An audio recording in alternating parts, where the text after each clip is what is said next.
Welcome back to Ketorific Journey with Mike. I'm Mike, Reformed Fat Man. I just retired from working and my co-workers gave me this. I have an apron with Ketorific Journey on it, and I've got this chef's hat, and on the back side it has, oops, sorry, didn't mean to tilt you there,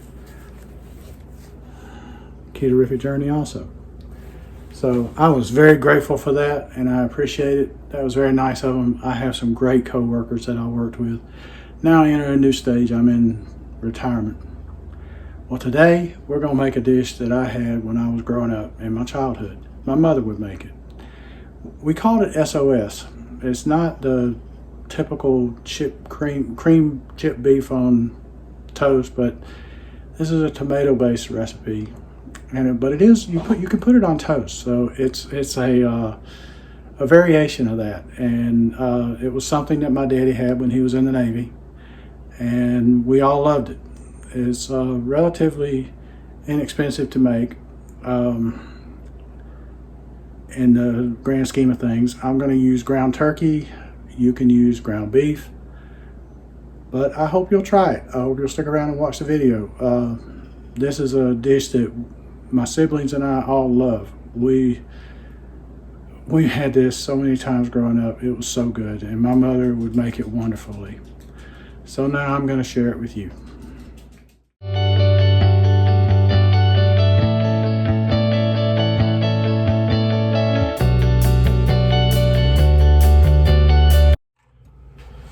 So I've got a little olive oil in this pot here, and I'm going to put some onions in it. Oh, I love that sound. Listen to it. That's applause, folks. That's applause. Now this is a Vidalia onion that I'll cut up. It's a rough chop. You don't need to do a fine chop unless you just want to, right? I mean, this not the way the recipe's done, but hey, it's your food, so you do it the way you want to do it. I'm just breaking up the onions in here.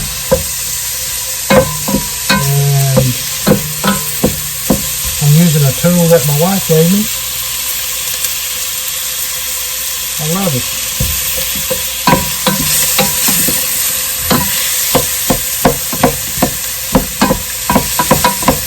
I'm not trying to caramelize them. I'm going to cut that down a little bit at all. I just want to put a little color in them, get them a little translucent, tenderize them just a touch. I'm from Georgia, so I like Vidalia onions. So I've got those in. Turn it down a touch more, and I'm gonna get the ground turkey. So I got my ground turkey in, and it's cooking. Let's see if I can reposition that camera a little bit. There we go. It's getting itself cooking. I'll turn the heat back up a little bit now. Now let's see, how much is this ground turkey here?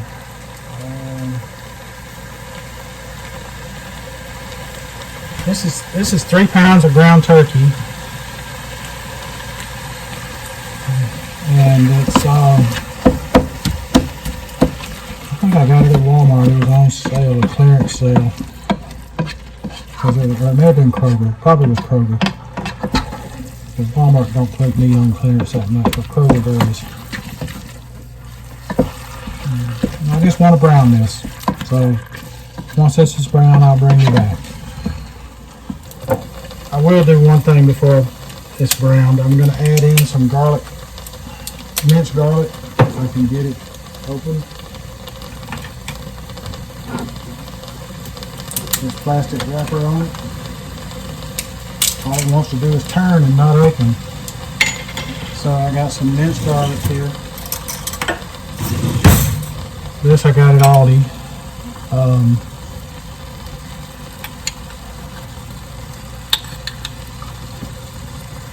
Just to give a nice flavor there. Keep that over there. Stir that in. You want to add it with the onions because I don't want the garlic to burn, because scorched garlic is not good. It is a very bitter taste. And I have scorched it if you've cooked any amount of time, you have scorched it, I'm sure. But this way, I'm really looking for the flavor of it. And this will take care of that just nicely. Once this is brown, we'll be back. So our turkey is browned, and I'm going to add a little salt.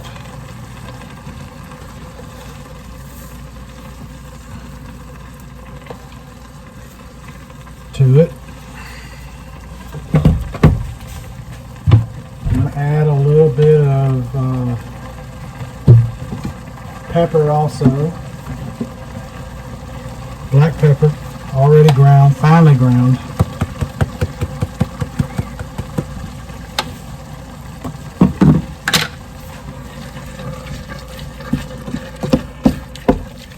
Now to make sure that this is all, the turkey is all broken up good, I got a tool I found on Amazon.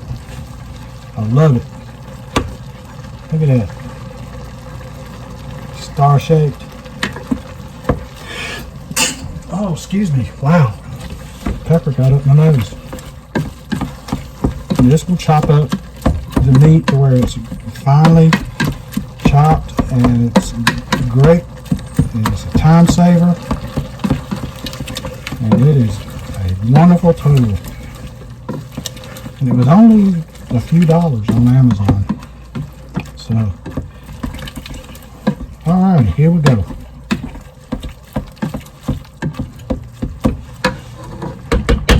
That's done. That meat is ready for the next step, which is canned tomatoes. I'm going to turn the heat down a little bit. Then I'm going to put in 3 and see how it looks of 14.5 ounce tomatoes, which I got at Aldi.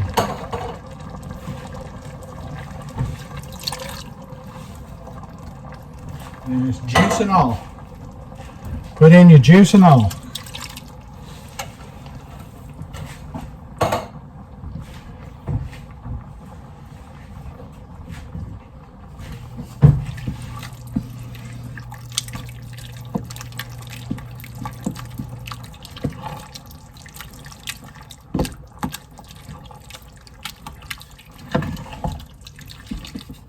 And give it a good stir as the guy over, what does he say? And give it all a good mix, the guy over at Headbanger's Kitchen.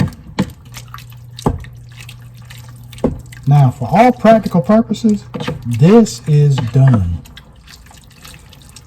That's really all you got to do to it, but you can spice it up a little bit. You could put some peppers in there. You could put mushrooms. You could put a lot of things. You season it the way you want to season it. Put in what you want to do, but this is your base for the dish. I have added mushrooms, I have added peppers, and it's all good doing it that way. So,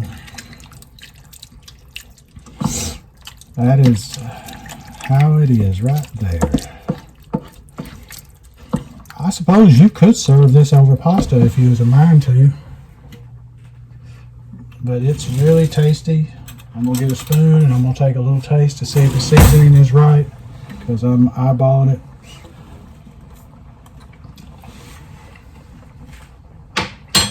It's close.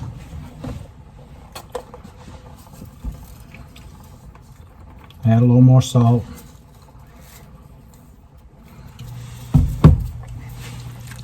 Give it a good stir. Now you could put onion powder in there, and I might. Sometimes I do, sometimes I don't. I do it more for the flavor that it adds, because it adds a ton of flavor.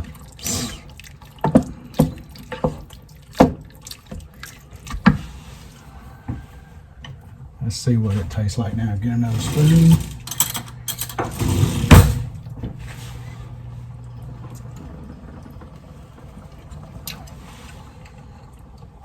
Salt is good. The salt is a good amount. Let's add a little more pepper. And as you let this boil down and cook, it will intensify in flavor. So just remember that. That is the one thing about letting it simmer. You're not letting it simmer so much for letting it get tender, because you've already cooked everything, although sometimes you are. And most of the time you're not. You're letting it meld together, letting all those flavors come together and become one. And it's a wonderful thing. So I will add a little bit of garlic powder for flavor. How much garlic powder? How much you want. That's how much.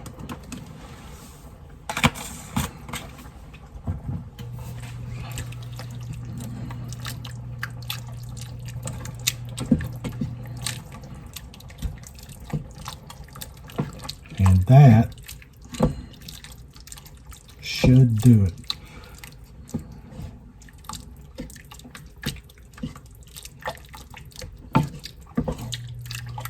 Give it a good stirring up.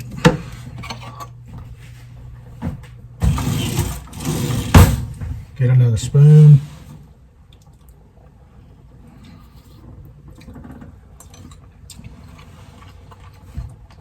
Yep, that's it. That's it right there. That's excellent. So there you have it. SOS. If you don't know what SOS is, what it stands for, it's basically ish on a shingle. And you can serve it. I've served it over cauliflower rice, over toast, over noodles. It just whatever you want. Now this, I've made this in a keto way, and I will eat it in a keto way. But this is not a keto dish.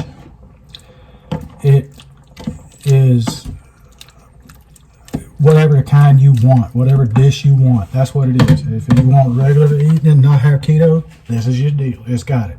You want keto, it's it. So it's very versatile. It's what you serve it on is what makes the difference.